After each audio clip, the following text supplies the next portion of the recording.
ভারত বাংলাদেশ টেস্টের খবরে কাল অনেক অপেক্ষার হায়দ্রাবাদ টেস্ট শুরু হচ্ছে। প্রথমবারের মতো ভারতের মাটিতে টেস্ট খেলতে নামবে বাংলাদেশ। তবে শুধু বাংলাদেশের জন্যই নয়, ভারতের জন্য ম্যাচটি ঐতিহাসিক বলছেন স্বাগতিক অধিনায়ক বিরাট কোহলি। আর বাংলাদেশ অধিনায়ক মুশফিকুর রহিমের দৃষ্টিতে পুরো ভারতীয় দলই ভয়ঙ্কর।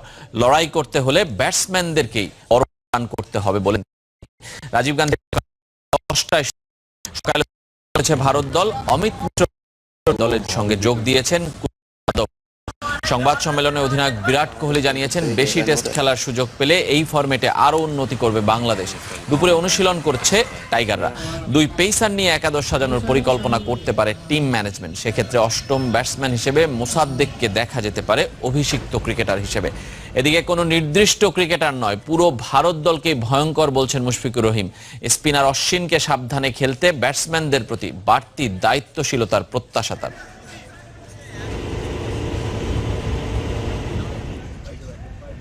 It has been after a long time we're coming here, so the boys are really excited to play to play number one team in the world, and it's our great opportunity to show some characters and show some skills, and hopefully we can match up with the number one side, and inshallah hopefully in the next 5 days we have to catch up match up with the number one test team.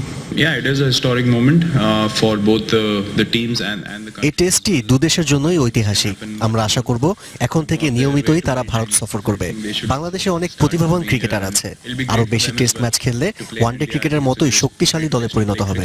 আমরা জানি তাদের হারাতে আমাদের সেরা পারফরম্যান্সটাই দিতে হবে। One game in the World T20, but I think it should happen more often. এবার দেখে নেব বাংলাদেশ এবং ভারতের মধ্যকার টেস্ট সিরিজের পরিসংখ্যান। 2000 সাল থেকে 2015 সাল পর্যন্ত ভারতের বিপক্ষে 8 টেস্ট খেলেছে বাংলাদেশ, যার 6টিতেই হেরেছে টাইগাররা। সব শেষটি সহ বৃষ্টির কারণে ড্র হয়েছে বাকি 2 টেস্ট। ভারতের বিপক্ষে 4 সেঞ্চুরি করেছেন বাংলাদেশের ব্যাটসম্যানরা। সর্বোচ্চ 158 রানের ইনিংসটি খেলেছেন মোহাম্মদ আশরাফুল। 150 করেছেন তামিম ইকবাল, 145 আমিনুল ইসলামের। সেরা বোলিং ফিগারটি নাইমুর রহমানের। অভিষেক টেস্টে 6 উইকেট নিয়েছিলেন। ইনিংসে 5 উইকেট করে নিয়েছেন সাকিব আল হাসান এবং শাহাদাত হোসেন। আর সবচেয়ে বেশি 15 উইকেট মোহাম্মদ রফিকের।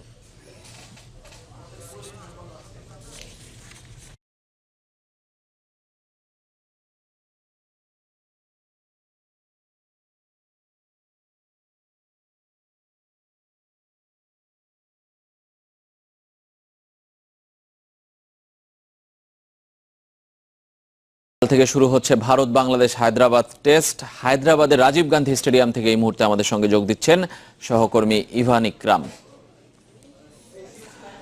ইভান, আমরা শুরুতেই বলছিলাম যে কালকে টেস্ট শুরু হবে, অনেক অপেক্ষার পর দুদলই মুখোমুখি হতে অপেক্ষায় রয়েছে।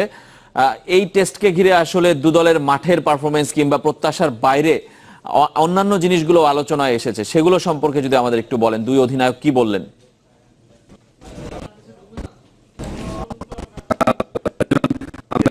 ঐতিহাসিকের মর্যাদা পেয়েছে এবং তারা বলতে যাচ্ছেন এই টেস্টটা হয়তো বা আরো যদি কিছুটা আগে হতো সেটা বরং ভালো হতো, কিন্তু এখানেই যেহেতু শুরুটা হয়েছে হয়তো আরো বেশি করে তারা টেস্ট খেলতে পারবেন এবং বাংলাদেশ ভারতে আরো বেশি করে আসতে পারবে।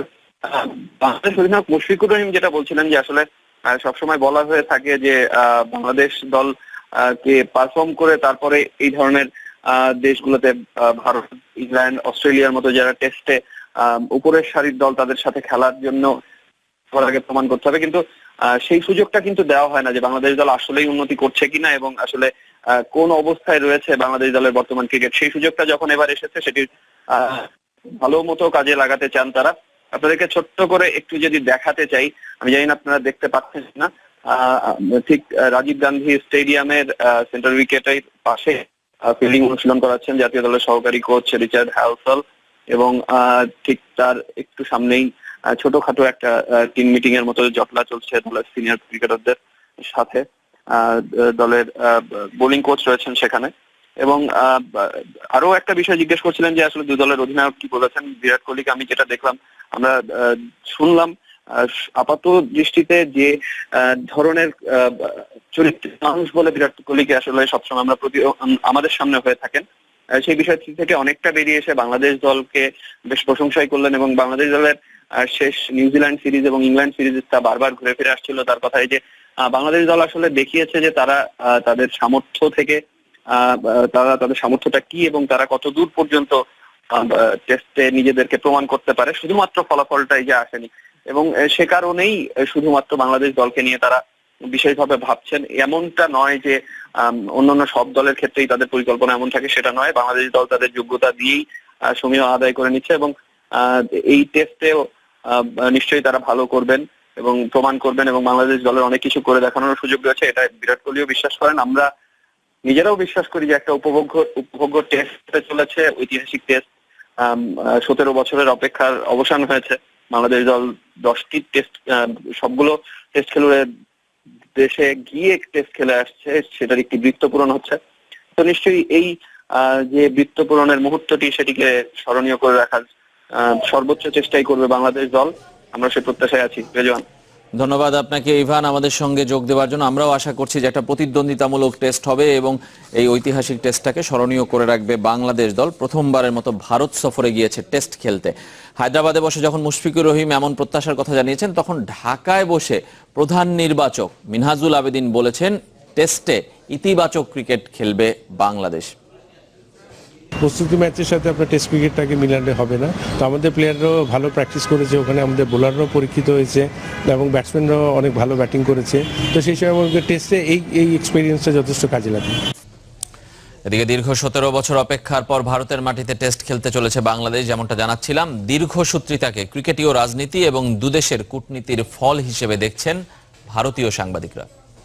বাংলাদেশ ইন্ডিয়ায় এত বছর ধরে যে আসেনি, এটা হচ্ছে শেম। কিন্তু এটাও মানতে হবে যে বাংলাদেশ সবসময় ইন্ডিয়াতে আসতে চায়ওনি, কারণ ইন্ডিয়াকে বাংলাদেশে নিয়ে যাওয়াটা বিসিবির কাছে, বাংলাদেশ ক্রিকেট বোর্ডের কাছে অনেক বেশি প্রফিটেবল। এর মধ্যে কিছু বোর্ড পলিটিক্সও ছিল। ভারতীয় বোর্ড পলিটিক্স এন শ্রীনিবাসনের সময় একটা অন্য ধরনের একটা বোর্ড পলিটিক্স ছিল। আইসিসি নিয়ে বাংলাদেশের বোর্ড কর্তার সঙ্গে তার ইগোর ব্যক্তিগত, সেই ব্যক্তিগত লড়াইয়ের কারণে কিছুটা সাফার হয়েছে। তবে এখন সামগ্রিকভাবে জিনিসগুলো অনেক বেশি পরিষ্কার হয়ে গেছে। এখন ক্রিকেটের স্বার্থেই আমার মনে হয় ভারত বাংলাদেশ সিরিজটা নিয়মিত হওয়া উচিত। ফুটবলের খবর জানাবো। জর্জ কোটান অধ্যায় শেষে আবাহনীতে আবারও শুরু হলো দ্রাগো মামিচ অধ্যায়। আকাশী নীলদের বস হিসেবে ঢাকায় ফিরলেন এই ক্রোয়েশিয়ান। গত মৌসুমে 14 দিনের জন্য এসেছিলেন আবাহনীর কোচ হয়ে। পারিবারিক কারণে ফিরে যেতে হয়েছিল তাকে। এরপর যোগ দেন মালয়েশিয়ান প্রিমিয়ার লিগের দল সাইম ডার্বিতে। সফল কোচ জর্জ কোটানের উত্তরসূরি হিসেবে চ্যালেঞ্জ হিসেবে নিলেন শেখ কামাল ক্লাব কাপ এবং এএফসি কাপ মিশন। সাথে জানালেন প্রায় 1 বছর পর এলেও আবাহনীর এই দল বদলায়নি, তাই বদলাবে না তার কৌশলও। আর ক্লাব কর্তারা জানালেন ইংলিশ মিডফিল্ডার লি টাকের বিকল্প খুঁজে বের করা হবে এ মাসেই।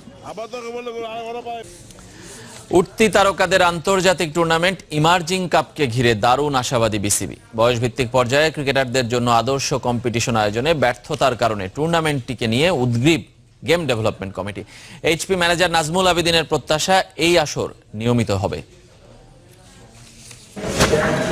অনূর্ধ্ব 19 পর্যায়ে 2011 সাল পর্যন্ত নিয়মিত হোম অ্যান্ড অ্যাওয়ে ভিত্তিতে দ্বিপাক্ষিক সিরিজ খেলত বাংলাদেশ। কিন্তু এরপর থেকে দক্ষিণ আফ্রিকা, শ্রীলঙ্কা আর ওয়েস্ট ইন্ডিজ ছাড়া ভারত, নিউজিল্যান্ড, ইংল্যান্ড কিংবা অস্ট্রেলিয়ার কেউই সাড়া দেয়নি বাংলাদেশের আহ্বানে। উঠতি তারকা আর জাতীয় দল থেকে বাদ পড়া ক্রিকেটারদের নিয়ে 2015 ও 16 সালে বিসিবি আবারও শুরু করে হাই পারফরম্যান্স ইউনিটের কার্যক্রম। তবে ক্যাম্প শেষে এইচপির ক্রিকেটারদের দেশের বাইরে প্রস্তুতি ম্যাচের প্রতিশ্রুতিকে বাস্তব রূপ দিতে পারেনি বিসিবি। এসিসির উদ্যোগে খেলা করার সুযোগ এবার ঘুঁচতে চলেছে। অনূর্ধ্ব 23 পর্যায়ের ক্রিকেটারদের সঙ্গে জাতীয় দলের 4 জনকে নিয়ে 8 দেশের ইমার্জিং কাপ আগামী মাসে বাংলাদেশে। সে লক্ষ্যে তৈরি হচ্ছে বিসিবি। ভারতের দিকে তাকাই কিংবা শ্রীলঙ্কার দিকে তাকাই, ওদের ইউথদের জন্য বোধহয় ওদের ডোমেস্টিক ক্রিকেটে বা আন্তর্জাতিক পর্যায়ে যথেষ্ট অ্যারেঞ্জমেন্ট থাকে, বাট আমাদের এখানে এখন আমরা সেভাবে করতে পারিনি। একই বয়সের অন্যান্য ফুল মেম্বার কান্ট্রিজের ছেলেদের সাথে ওদের খেলার সুযোগ হবে, তো আমরা মূল্যায়ন করতে পারবো ওরা কেমন খেলছে, আমরা কেমন খেলছি এবং আমাদের ভবিষ্যৎটা আমরা কোন দিকে যাচ্ছি সেই জিনিসটা আরও ক্লিয়ারলি বোঝা যাবে। বয়সভিত্তিক পর্যায়ে লঙ্গার ভার্সনে খেলার অভ্যাসটা চালু রাখার ধারাবাহিকতায় এই মাসেই 4 দলকে নিয়ে যুব ফ্র্যাঞ্চাইজি টুর্নামেন্ট দ্বিতীয়বারের মতো। কারণ আমরা এখন আসলেই বুঝতে পারছি যে সত্যিকার অর্থে খেলা শিখতে গেলে, ক্রিকেট খেলা শিখতে গেলে লঙ্গার ফরম্যাটের কোনো বিকল্প নেই। এখান থেকে আমাদেরকে সত্যিকার খেলাটা শিখতে হবে। সামিউল টিটু, চ্যানেল 24, ঢাকা। নারী বিশ্বকাপ বাছাইয়ের খবর জানাবো। পাকিস্তানের দেয়া 228 রানের টার্গেটে এখন ব্যাট করছে বাংলাদেশ দল। শেষ খবর পরে থ্রু এনে দেন রুমানা আহমেদ। 2 রানের ব্যবধানে আরো 2 উইকেট তুলে পাকিস্তানকে চাপে ফেলেন খাদিজাতুল কুবরা। মিডল অর্ডারের দৃঢ়তায় চাপ সামলে 200-র কোটা পেরোয় পাকিস্তানি মেয়েরা। অল আউট হয় 227 রানে। সর্বোচ্চ 35 রান বিসমা মারুফের। রুমানা আহমেদ নিয়েছেন 3 উইকেট। জবাবে দলীয় 22 রানে opener Sharmin Sultana run out হন।